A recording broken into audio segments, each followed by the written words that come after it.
के state PCS classes में। तो हम पूर्वावलोकन में हिस्ट्री कर रहे हैं, जिसमें से हमने वैदिक काल का कल 50 क्वेश्चन किया था। आज हम उसके आगे नेक्स्ट करेंगे। तो नेक्स्ट क्वेश्चन है कि ऋग्वेद में उल्लिखित प्रसिद्ध 10 राजाओं का युद्ध किस नदी के किनारे हुआ था। तो ये पुरेसणी नदी के किनारे हुआ था। नेक्स्ट क्वेश्चन है कि निम्न में से किस नदी को ऋग्वेद में मातेत्मा या नदीत्मा एवं देवीत्मा कहा जाता है, संबोधित करके कहा जाता है। तो ये जो है सरस्वती नदी को कहा जाता था। उसके बाद नेक्स्ट क्वेश्चन है कि उस जनजाति का नाम बताइए जो ऋग्वेदिक आर्यों के पंचजन से संबंधित नहीं है। तो इसका राइट आंसर हो जाएगा डी, किकट।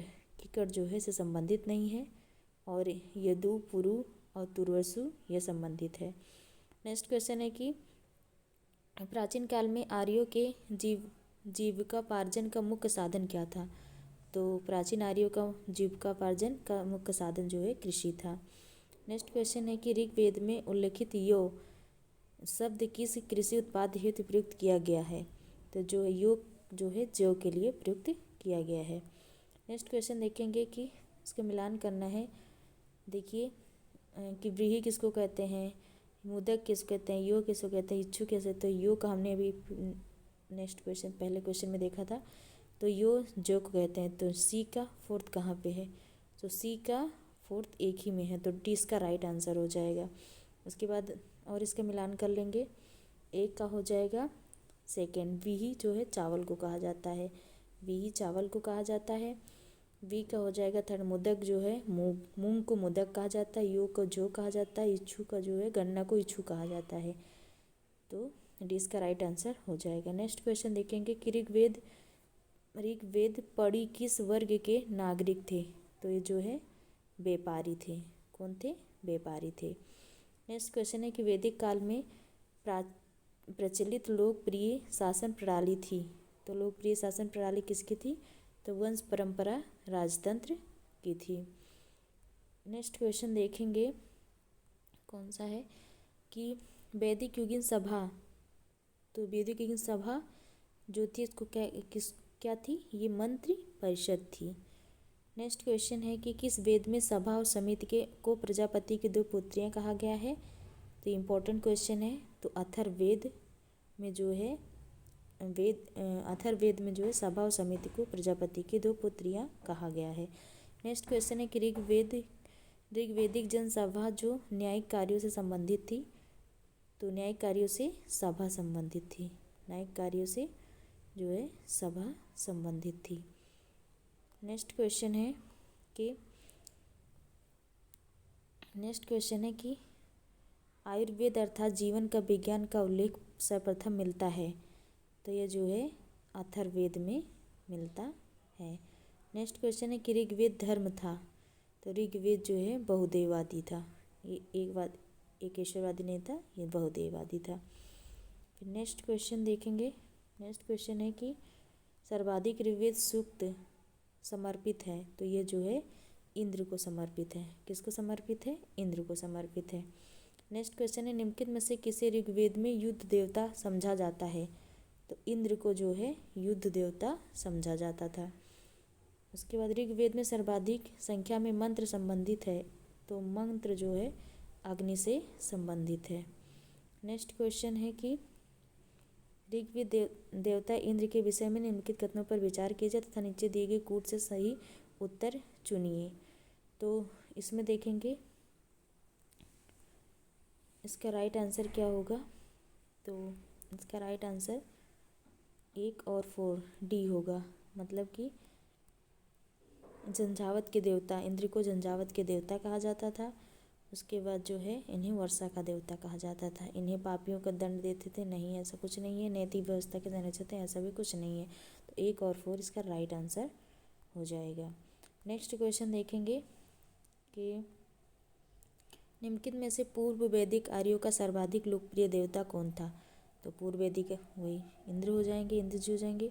उसके बाद देखेंगे कि वैदिक देवमंडल में निम्न में से कौन देवता युद्ध का देवता माना जाता था तो इंद्र को माना जाता था। क्वेश्चन देखिए कितनी बार रिपीट हुए हैं।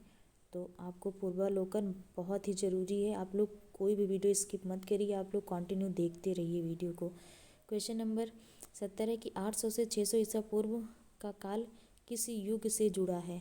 तो यह जो है ब्राह्मण युग से, ये ब्राह्मण युग से जुड़ा है। नेक्स्ट क्वेश्चन है कि गायत्री मंत्र किस पुस्तक में मिलता है? तो गायत्री मंत्र जो है ऋग्वेद में मिलता है। इसके रचनाकार विश्वामित्र थे।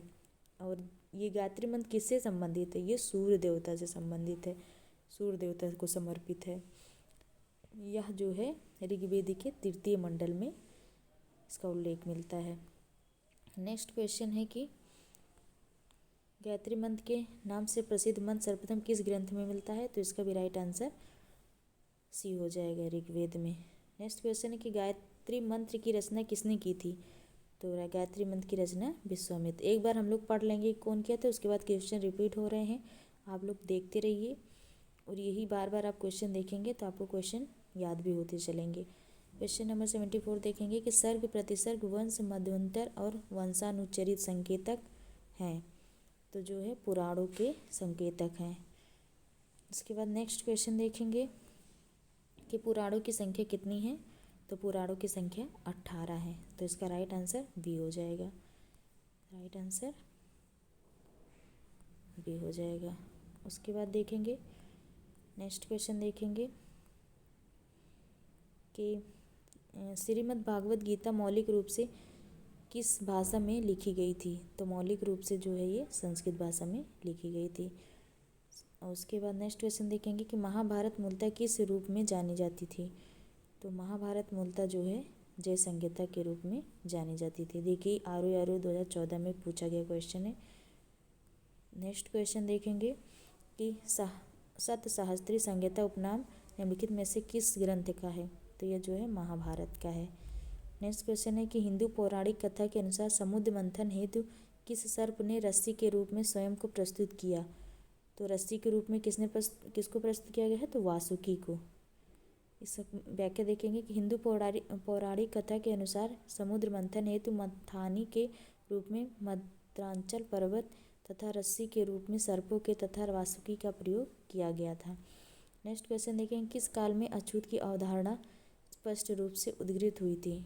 तो जो है ये धर्मशास्त्र के समय में थी। देखिए BPSC में पूछा गया, प्री में है। नेक्स्ट क्वेश्चन है कि सत्यमेव जयते शब्द किस उपनिषद से लिया गया है? तो इसको लगभग सभी जानते होंगे, मुंडको उपनिषद से लिया गया है। नेक्स्ट क्वेश्चन है कि सत्यमेव जयते शब्द कहाँ से लिया गया है? तो ये भी मुंडको उपनिषद से लिया गया है। नेक्स्ट क्वेश्चन है कि भारतीय प्रतीक पर उत्कीर्ण सत्यमेव जयते, तो वही क्वेश्चन रिपीट हो रहा है। तो ये मुंडको उपनिषद से लिया गया है। नेक्स्ट क्वेश्चन है कि तमसो मां ज्योतिर्गमन का कथन मूलतः किससे संबंधित है? तो ये उपनिषद से संबंधित है। नेक्स्ट क्वेश्चन देखेंगे कि किस उपनिषद का शाब्दिक अर्थ सफ़ेद घोड़ा होता है? तो इसमें से कोई इसका है, इसका राइट आंसर हो जाएगा। इसका जो है वो देखेंगे व्याख्या। विकल्प में दिए किसी उपनिषद का तात्पर्य सफ़ेद घोड़ा नहीं है। श्वेतेश्वर उपनिषद जो होता था उसका अर्थ सफ़ेद घोड़ा होता था, जिसमें इसका सफ़ेद घोड़े द्वारा ढोया गया है। नेक्स्ट क्वेश्चन है कि सत्यकाम जबाल की कथा जो अनब्याही माँ के होने के लांछन को चुनौती देता है उल्लेखित है? तो ये छंदोग्ध उपनिषद में उल्लेखित है। नेक्स्ट क्वेश्चन है कि ऋग्वेद की मूल लिपि थी? तो ऋग्वेद की मूल लिपि क्या थी? ब्राह्मी से ही संस्कृत का उद्गम हुआ है। नेक्स्ट क्वेश्चन है कि वैदिक कर्मकांड में होता का संबंध है? तो होता का संबंध ऋग्वेद से है। नेक्स्ट क्वेश्चन देखेंगे कि अश्वेता और ऋग्वेद में समानता है। अवेस्ता किस क्षेत्र से, अवेस्ता और ऋग्वेद में समानता है, अवेस्ता किस क्षेत्र से संबंधित था? तो ये जो है ईरान से संबंधित है। इसका व्याख्या देखेंगे कि अवेस्ता और ऋग्वेद दोनों भाषिक समानताओं के कारण आर्यों की सभ्यता से संबंधित माने जाते हैं, अवस्तः ईरान के क्षेत्र से संबंधित हैं। नेक्स्ट क्वेश्चन देखेंगे, वैदिक काल में किस जानवर को अघन्य माना जाता है? तो गाय को जो है अघन्य माना जाता था। नेक्स्ट क्वेश्चन है कि ऋग्वेद में अघन्य का प्रयोग वही गाय के लिए हुआ है। नेक्स्ट क्वेश्चन है कि ऋग्वेद में कई परिच्छेदों में प्रयुक्त अघन्य शब्द तो गाय के लिए हुआ है। नेक्स्ट क्वेश्चन है कि ऋग्वेदिक कालीन आर्यों और सिंधु घाटी के लोगों की संस्कृति के बीच अंतर के संदर्भ में निम्नलिखित कथनों पर विचार कीजिए। तो देखेंगे कि ऋग्वेदिक कालीन, पहला स्टेटमेंट है कि ऋग्वेदिक कालीन आर्य कवच और शीर्षास्त्र हेलमेट का प्रयोग करते थे, जबकि सिंधु घाटी सभ्यता के लोगों में इनके प्रयोग का कोई साक्ष्य नहीं है। तो इस राइट हो जाएगा। ऋग्वेदिक कालीन आर्यों को स्वर्ण, चांदी और ताम्र का ज्ञान था, जबकि सिंधु घाटी के लोगों को केवल ताम्र और लोहे का ज्ञान था। ये गलत है क्योंकि उनको लोहे का ज्ञान नहीं था। फिर नेक्स्ट स्टेटमेंट देखेंगे कि ऋग्वेदिक कालीन आर्यों ने घोड़े को पालतू बना लिया, जबकि इस बात का कोई साक्ष्य नहीं है कि सिंधु घाटी के लोग इस पशु को जानते थे। तो इसका राइट आंसर हो जाएगा ए, क्योंकि ये भी गलत है। तो इसका राइट आंसर ए हो जाएगा, केवल एक सही है। नेक्स्ट क्वेश्चन है कि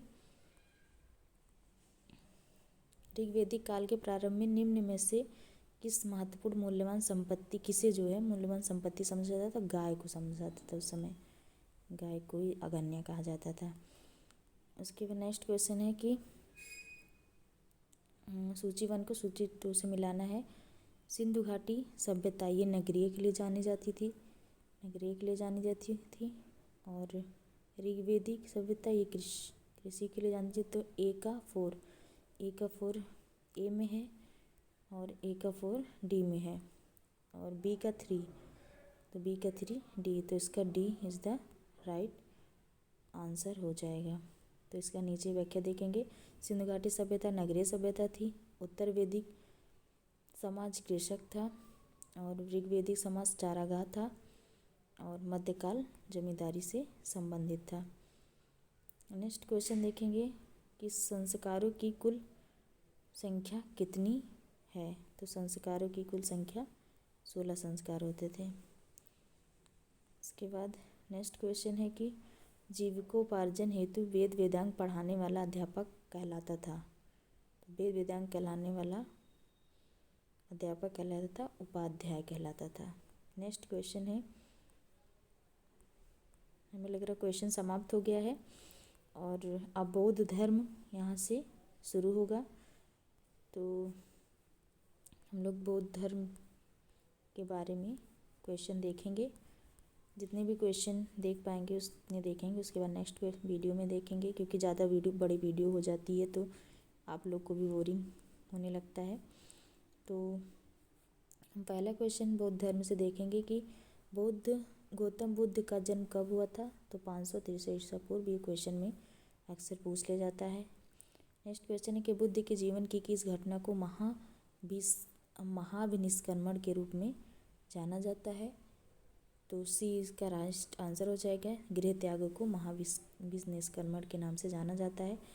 नेक्स्ट क्वेश्चन है कि गौतम बुद्ध की माँ किस वंश से संबंधित थी? तो यह जो है कोलीय वंश से संबंधित थी। नेक्स्ट क्वेश्चन है कि बुद्ध का जन्म कहाँ हुआ था? तो बुद्ध का जन्म लुम्बिनी में हुआ था। नेक्स्ट क्वेश्चन है कि निम्न में से कौन सा नाम बुद्ध का दूसरा नाम है? तो इनमें से कोई नहीं। नेक्स्ट क्वेश्चन है कि इसका व्याख्या देख लेंगे। गौतम के बचपन का नाम सिद्धार्थ था। उन्हें शाक्य मुनि तथागत आदि नामों से जाना जाता था। आदि गुरु शंकराचार्य को प्रच्छन्न बोध या छिपा हुआ बुद्ध मार्गी कहा जाता था। अतः पार्थ, प्रच्छन्न, मिहिर, गुडाकेश भगवान बुद्ध के नाम अन्य नाम नहीं है। इस प्रकार जो है इसका विकल्प हो जाएगा राइट। नेक्स्ट क्वेश्चन है, निम्नलिखित में से किस राजवंश के अभिलेख से इस परंपरा का समर्थन होता है कि लुम्बिनी शाक्य मुनि बुद्ध का जन्म स्थान था? तो मौर्य से पता चलता है। नेक्स्ट क्वेश्चन है कि निम्नलिखित में से कौन एक अशोक का अभिलेख इस परंपरा की पुष्टि करता है कि गौतम बुद्ध का जन्म लुम्बिनी से हुआ था? तो जो रोमन देई स्तंभ अभिलेख है उसी से पता चलता है। नेक्स्ट क्वेश्चन है कि निम्नलिखित में से किस राजा के एक अभिलेख से सूचना मिलती है कि शाक्यमुनि बुद्ध का जन्म लुम्बिनी में हुआ था? तो अशोक के अभिलेख से पता चलता है। नेक्स्ट क्वेश्चन है कि महात्मा बुद्ध का महापरिनिर्वाण कहाँ हुआ था? तो ये यूपी के कुशीनगर में हुआ था। नेक्स्ट क्वेश्चन है कि गौतम बुद्ध का महापरिनिर्वाण जिस राज्य में हुआ था? तो वो जो है मल्ल राज्य था। उस समय मल्ल राज्य था। नेक्स्ट क्वेश्चन है कि महात्मा बुद्ध का महापरिनिर्वाण किसके गणतंत्र में हुआ था?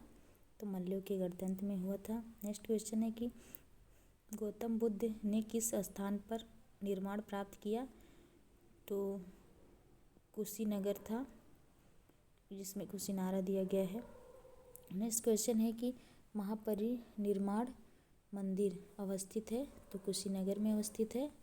इसमें कुशीनारा नहीं होना चाहिए, कुशीनगर होना चाहिए, लेकिन इसमें कुशीनारा दिया गया, इसलिए आयोग ने कोई आंसर नहीं दिया इसका। निम्नलिखित राज्यों में से किनका संबंध बुद्ध के जीवन से था? तो 3 और 4, मतलब कि कौशल और मगध का संबंध बुद्ध के जीवन से था। नेक्स्ट क्वेश्चन है कि गौतम बुद्ध द्वारा अपने धर्म में दीक्षित किया जाने वाला प्रथम व्यक्ति निम्नलिखित में से कौन था? तो वो सुबुद्ध था। नेक्स्ट क्वेश्चन है कि बुद्ध द्वारा रूपांतरित निम्न व्यक्तियों में से कौन सा अंतिम था? तो सुबुद्ध अंतिम व्यक्ति था। नेक्स्ट क्वेश्चन है कि बुद्ध ने अपने जीवन की अंतिम वर्षा ऋतु कहाँ बिताई? तो वो जो है वैशाली में बिताई।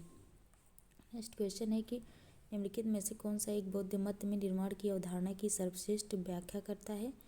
तो तृषा रूपी अग्नि का शमन। नेक्स्ट क्वेश्चन है कि अलार कलाम कौन थे? बुद्ध के एक गुरु थे अलार कलाम। नेक्स्ट क्वेश्चन है कि महात्मा बुद्ध ने अपना पहला धर्मचक्र परिवर्तन किस स्थान पर दिया था? तो इसको बी इसका राइट आंसर सारनाथ हो जाएगा। नेक्स्ट क्वेश्चन देखेंगे, बुद्ध ने अपना पहला उपदेश कहाँ दिया? तो सारनाथ में दिया। नेक्स्ट क्वेश्चन, सारनाथ में अपना पहला प्रवचन किसने दिया? तो महात्मा बुद्ध ने दिया। नेक्स्ट क्वेश्चन है कि गौतम बुद्ध अपना प्रथम उपदेश कहाँ दिए? देखिए कितनी बार क्वेश्चन रिपीट हुआ है। सारनाथ में दिए। ग्रंथों में उल्लिखित धर्मचक्र परिवर्तन है, सारनाथ में दिया गया एक प्रथम उपदेश।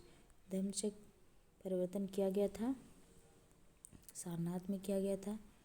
बुद्ध ने सर्वाधिक उपदेश दिए थे, श्रावस्ती में सर्वाधिक उपदेश दिए थे। नेक्स्ट क्वेश्चन है कि बुद्ध कौशाम्बी किसके राज्य काल में आए थे? तो जो है उदयन के राज्यकाल में आए थे। बुद्ध की मृत्यु के पश्चात प्रथम बौद्ध संगीति की अध्यक्षता की थी तो महाकश्यप ने की थी द्वारा इसकी अध्यक्षता की गई थी, जो कि अजातशत्रु के काल में हुई थी प्रथम बौद्ध संगीति। नेक्स्ट क्वेश्चन, प्रथम बौद्ध परिषद संचालन निम्नलिखित में से किस एक ने किया? तो इसका राइट आंसर हो जाएगा बी, महाकश्यप ने किया। नेक्स्ट क्वेश्चन है कि सप्तपर्णी गुफा स्थित है? तो ये राजगृह में है। नेक्स्ट क्वेश्चन देखेंगे, भगवान बुद्ध के महापरिनिर्वाण के बाद पहली बौद्ध संगीति हुई थी? तो ये राजगृह में हुई थी। नेक्स्ट क्वेश्चन है, कश्मीर में कनिष्क के शासनकाल में जो बौद्ध संगीति आयोजित हुई थी उसकी अध्यक्षता किसने की थी? तो वो वासुमित्र ने की थी। देखिए आइए का पूछा गया क्वेश्चन है, बौद्ध धर्म की महायान शाखा औपचारिक रूप से किसके शासनकाल में प्रकट हुई? तो वो कनिष्क की शासनकाल में सिद्ध हुई। क्वेश्चन नंबर नेक्स्ट है कि कनिष्क के शासनकाल में बौद्ध सभा किस नगर में आयोजित की गई थी? तो यह जो है कश्मीर में की गई थी। नेक्स्ट क्वेश्चन है कि किस शासक के काल में चतुर्थ बौद्ध संगीति का आयोजन कश्मीर में किया गया? तो यह कनिष्क के समय किया गया। नेक्स्ट क्वेश्चन, चतुर्थ बौद्ध संगीति परिषद हुई थी? तो यह कनिष्क के समय में हुई थी जम्मू कश्मीर में। नेक्स्ट क्वेश्चन, निम्नलिखित में से किस शासक ने चतुर्थ बौद्ध संगीति कश्मीर में करवाया था? तो यह कनिष्क ने करवाया था। नेक्स्ट क्वेश्चन है कि निम्नलिखित में निम्नलिखित पर विचार कीजिए। तो पहला स्टेटमेंट है बुद्ध में देवत्व रोपण था, सही है। बोधिसत्व के पथ पर चलना, सही है। मूर्ति पूजा पर अनुष्ठान, उपासना, मूर्ति उपासना था अनुष्ठान, ये भी राइट है। तो इसका राइट आंसर हो जाएगा। नेक्स्ट क्वेश्चन देखेंगे। निम्नलिखित 4 स्थानों में बौद्ध संगीतियाँ हुई, इसका कालक्रम बताइए। तो सबसे पहले राजगृह में हुई थी, तो जहाँ पर 2 होगा, 2 और 2। उसके बाद जो है वैशाली में हुई, लास्ट में कुंडलकार कश्मीर में हुई थी, 3 इसमें है, तो डी इसका राइट आंसर हो जाएगा। नेक्स्ट क्वेश्चन है कि द्वितीय बौद्ध संगीति का आयोजन कहाँ हुआ था। तो द्वितीय बौद्ध संगीति का आयोजन जो है वैशाली में हुआ था। नेक्स्ट क्वेश्चन है कि तृतीय बौद्ध संगीति, नेक्स्ट क्वेश्चन जो देख रहे थे, तृतीय बौद्ध सभा किस स्थान पर बुलाई गई थी। तो ये पाटलिपुत्र में बुलाई गई थी। नेक्स्ट क्वेश्चन प्रथम बौद्ध समिति का आयोजन हुआ था, तो ये जो है अजातशत्रु के शासनकाल में हुआ था। नेक्स्ट क्वेश्चन है कि निम्नलिखित में से किस नगर में प्रथम बौद्ध सभा का आयोजन हुआ। तो वो जो है कहाँ पे हुआ था, तो ये राजगिरी में हुआ था, अजातशत्रु के समय हुआ था। नेक्स्ट क्वेश्चन, निम्नलिखित में से किस शासक ने द्वितीय बौद्ध सभा का आयोजन किया। तो काला अशोक ने किया था। नेक्स्ट क्वेश्चन है कि बुद्ध के जीवन की 4 महत्वपूर्ण घटनाओं और उनसे संबंधित 4 स्थानों का नीचे उल्लेख है और 1 और 2 से इसका मिलान करना है। तो जन्म कहाँ पर हुआ था। तो जन्म जो है लुम्बिनी में हुआ था। उसके बाद ज्ञान की प्राप्ति बोधगया में हुआ था। फिर उसके बाद प्रथम प्रवचन जो है सारनाथ में दिया था। निधन जो है कुशीनगर में हुआ था। तो C is the right answer. Next question है कि भारतीय कला में बुद्ध के जीवन की किस घटना का चित्रण मृग सहित चक्र द्वारा किया गया है। तो सी प्रथम उपदेश का। नेक्स्ट क्वेश्चन देखेंगे। सूची 1 को सूची 2 से मिलाना है इसमें भी। तो जन्म किससे संबंधित है। तो जन्म जो है कमल, इसका प्रतीक है कमल। उसके बाद प्रथम प्रवचन जो है ये धर्मचक्र परिवर्तन संबंधित है। महाबोधि बोधि वृक्ष से संबंधित, त्याग जो है घोड़ा से संबंधित है। तो डी इसका राइट आंसर हो जाएगा। नेक्स्ट क्वेश्चन है कि करमापा लांबा तिब्बत के बुद्ध संप्रदाय किस वर्ग का है। तो जो है ये यहाँ पे थोड़ा शोर हो रहा है, तो अभी हम ब्रेक लेते हैं थोड़ा सा। तो हम नेक्स्ट ये क्वेश्चन देखते हैं कि करमापा लांबा तिब्बत के बुद्ध संप्रदाय के किस वर्ग का है। तो ये जो है कयूपा से है, किस वर्ग से है। नेक्स्ट क्वेश्चन देखेंगे महात्मा बुद्ध के संबंध में निम्नलिखित कथनों पर कौन सा सही है। तो देखेंगे उनका जन्म जो है कपिलवस्तु में हुआ था, तो ये भी सही है। उनको ज्ञान की प्राप्ति बोधगया में हुई था, ये भी सही है। उन्होंने वैदिक धर्म को अस्वीकार किया था, ये भी सही है। उन्होंने आर्य सत्य का प्रचार किया, ये भी सही है। तो इसका चारों सही हो जाएगा। तो डी इसका राइट आंसर हो जाएगा। नेक्स्ट क्वेश्चन है कि बोधगया में महाबोधि मंदिर कहाँ, मतलब महाबोधि मंदिर बनाया गया है, वह स्थान कहाँ है। तो वो जो है गौतम बुद्ध को ज्ञान जहाँ पर प्राप्त हुआ है वहाँ पे है। तो इसके व्याख्या भी देखेंगे। बोध गया में 6 वर्ष की साधना के पश्चात 35 वर्ष की आयु में महात्मा बुद्ध को बैसाख पूर्णिमा की रात को एक पीपल के वृक्ष के नीचे ज्ञान प्राप्त हुआ था। नेक्स्ट क्वेश्चन है कि बोध गया में बोधि वृक्ष अपने वंश की इस पीढ़ी का है, पंचम वंश की पीढ़ी का है। नेक्स्ट क्वेश्चन है कि निम्नलिखित में से कौन सा बौद्ध पवित्र स्थल निरंजना नदी पर स्थित है। तो बोध गया निरंजना नदी पर स्थित है। नेक्स्ट क्वेश्चन है कि बुद्ध के उपदेश किससे संबंधित हैं। तो आचरण की शुद्धता व पवित्रता से संबंधित है। डी इसका राइट आंसर हो जाएगा। नेक्स्ट क्वेश्चन देखेंगे। निम्नलिखित में से कौन बुद्ध के जीवन काल में ही संघ प्रमुख होना चाहता था? तो ये जो है देवदत्त जी होने चाहते थे। नेक्स्ट क्वेश्चन है कि गौतम बुद्ध ने अपनी मृत्यु के उपरांत बौद्ध संघ के नेतृत्व के लिए निम्न में से किसे नामित किया था? तो उपाली को जो है इन्होंने नामित किया था। किसको किया था? सॉरी, उपाली को नहीं किया था। इसमें से कोई नहीं हो जाएगा, इसका राइट आंसर डी हो जाएगा। नेक्स्ट क्वेश्चन है कि अष्टांग मार्ग की संकल्पना अंग है। तो अष्टांग मार्ग की संकल्पना का अंग जो है धर्मचक्र सूत्र की वस्तु विषय वस्तु है। आईएएस में पूछा गया क्वेश्चन है। नेक्स्ट क्वेश्चन है कि गौतम बुद्ध के बारे में निम्न में से क्या सत्य है? तो इसमें भी डाउट क्वेश्चन है, तो इसका हम जो है